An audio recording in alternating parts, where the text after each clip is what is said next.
Assalamualaikum warahmatullahi wabarakatuh. Ikhwani wa akhwati fillah rahimakumullah. Sebagaimana yang telah kita ketahui bersama bahwa Allah tidaklah menciptakan kita jin dan manusia di atas permukaan bumi ini melainkan untuk beribadah kepadanya. Dan beribadah di sini sebagaimana pelajaran yang telah kita ketahui bersama dari dasar keislaman itu bahwa tidak sah, tidak diterima sebuah ibadah kecuali kita harus penuhi syaratnya. Dan kita ketahui itu bahwa syarat dari ibadah adalah baru diterima oleh Allah Subhanahu wa taala apabila terpenuhi dua hal atau dua unsur. Pertama adalah ketika kita melakukan ibadah itu sendiri ada keikhlasan di dalam hati kita dalam mengerjakannya, ikhlasun niyah istilahnya. Dan yang kedua adalah mutaba'ah, mutaba'atur rasul ataupun ittiba' rasul.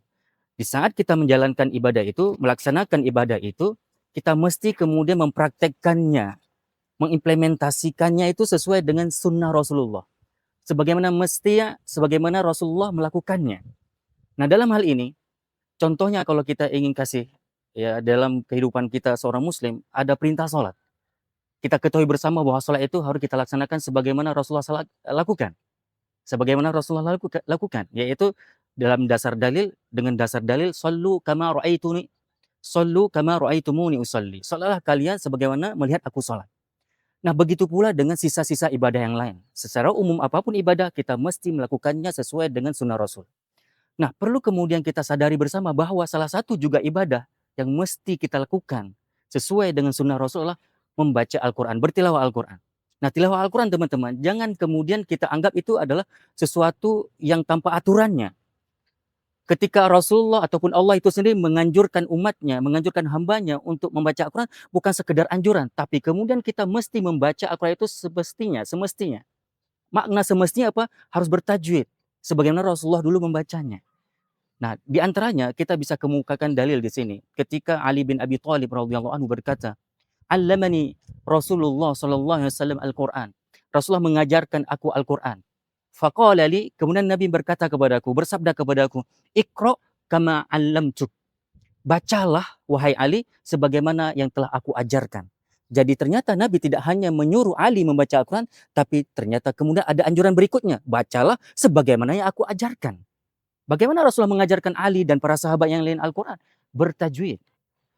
Di hadis yang lain, dalam riwayat yang berbeda, ataupun dalam redaksi yang berbeda, masih dalam riwayat yang sama, yaitu Imam Ahmad, dengan sanad yang hasan, Ali bin Abi Thalib radhiyallahu anhu pernah berkata, Rasulullah Shallallahu alaihi wasallam bersabda, "Innallaha ya'murukum an tu'allimu abna'akum Al-Qur'an." Sesungguhnya Allah telah memerintahkan untuk kalian mengajarkan anak-anak kalian itu Al-Qur'an.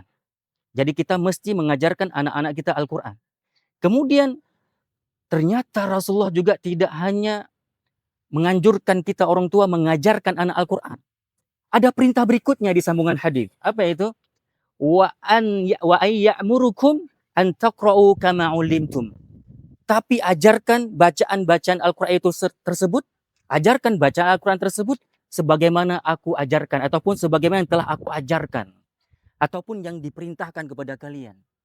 Makanya kemudian para ulama mengambil kesimpulan bahwa membaca Al-Quran itu adalah anjuran. Namun ada anjuran berikutnya mesti kita harus perhatikan bagaimana bacaan Al-Quran kita harus sesuai dengan tajwid, sesuai dengan bacaan yang telah dibaca oleh Rasulullah SAW, yang telah diajarkan oleh Rasulullah kepada sahabat-sahabat dan kepada ulama-ulama berikutnya. Nah, dari itulah kemudian para ulama mengambil satu kesimpulan. Salah satunya adalah imamnya tajwid. Ya, Imam Tajwid ataupun Abu Tajwid, bapaknya para imam tajwid. Dalam hal ini kita ketahui beliau adalah Imam Ibnu Jazari. Dalam mandhumahnya Muqaddimah Tajwid beliau berkata apa? Wal akhdhu bit tajwid hatmun lazimun. Wa man lam yusahhihil Qur'ana athimu. Bahwa mempelajari Al-Qur'an, mempelajari tajwid hukumnya wajib, lazim, wajib, mesti gitu. Dan siapa di antara kita yang tidak berusaha untuk mempelajari Al-Quran dengan tajwid, tidak memperbaiki bacaan Qurannya, fahuwa athimu. Dengan tegas beliau menyatakan bahwa dia berdosa. Kenapa berdosa? Li'annahu bihil ilahu anzala. Karena Al-Quran Allah turunkan melalui Jibril kepada Nabi Muhammad, dalam keadaan bertajwid. Jadi Allah awalnya membaca Al-Quran itu bertajwid kepada Jibril. Jibril juga membaca apa adanya. Sebagaimana Jibril mendengar dari Allah. Dia seperti itu juga diajarkan kepada Nabi kita bertajwid. Nabi juga membacanya kepada para sahabat dan begitulah seterusnya itu dengan tajwid. Maka kemudian bagi kita membaca Quran tanpa ilmu tajwid, maka sungguh yang kita peroleh bukan pahala. Tapi di saat itu kita hanya menuai banyak dosa, teman-teman. Jadi teman-teman yang dirahmati oleh Allah Subhanahu wa taala, tidak ada alasan bagi kita kemudian ya untuk tidak mempelajari ilmu tajwid ini. Kembali ke pernyataan kami dalam mukadimah. Kembali kepada pernyataan kami di dalam mukadimah bahwa ibadah mesti kita lakukan ikhlas karena Allah. Oke, mungkin hari ini kita melakukannya salah satunya tadi adalah tilawah Al-Quran dengan ya keikhlasan kita kepada Allah. Namun perhatikan syarat yang kedua. Apakah kemudian bacaan Al-Quran kita ini sudah sesuai dengan mutaba'ah Rasulullah? Sudah sesuai dengan yang telah dipraktekkan, dibaca oleh Rasulullah SAW? Maka kemudian ini menjadi PR kita bersama, ayo kita kembali. Berserius diri mempelajari Al-Quran. Karena itu merupakan salah satu dari konsekuensi kita seorang muslim terhadap Al-Quran. Bagi kita yang telah beriman kepada Al-Quran, maka konsekuensi iman terhadap Al-Quran adalah kita mesti membacanya dan kemudian membacanya dengan tajwid. Jadi teman-teman, jangan sampai kita adalah orang yang termasuk dari orang yang disampaikan oleh Rasulullah SAW, yang dicurahkan oleh Nabi kita Muhammad SAW di hadapan Allah, bahwa orang-orang nanti di akhir zaman akan menjadikan Quran sesuatu yang diabaikan. Wa qala Rasul, dan berkatalah Rasul Muhammad SAW, Ya Rabbi, inna qaumi ittakhadhu hadzal Qur'ana mahjura.